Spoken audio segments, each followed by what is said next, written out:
আবার একটা নতুন রেসিপি মানকচু বাটা।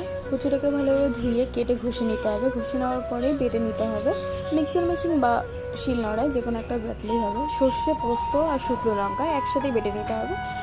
বেটে নেওয়ার পরে কয়েকটা চিংড়ি মাছ বেটে নিয়ে দিলে আরও বেশি স্বাদ, মানে টেস্টটা হয়। এখানে নুন, চিনি আর হলুদ পরিমাণ মতো দিয়ে দিতে হবে। আর তেলের পরিমাণটা একটু বেশি রাখতে হবে, কারণ এই জিনিসটা একটু ঝাঁঝালো টাইপের খেতে হবে।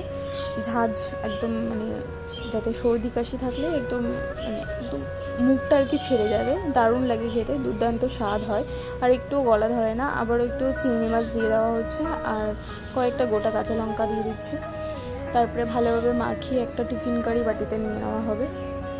নিয়ে নেওয়ার পরেই জল একটা কড়াইতে বা যে কোনো একটা ইয়ের মধ্যে ভালোভাবে জলটাকে ফুটন্ত জলের মধ্যে এটা বসিয়ে রাখা হবে, কারণ প্রায় 15 থেকে 20 মিনিট মতো রাখা হবে। কিছুক্ষণ ভাপে রাখবে। ভাপে রাখার পর ওটাকে নামিয়ে মা একটু হাতা দিয়ে দেখে নিচ্ছিল যাতে হয়েছে কিনা।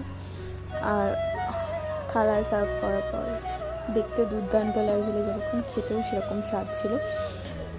একটু গলা ধরে না, কারণ এটা নুন দিয়ে আগে ধুয়ে নেওয়া হয় আর কি।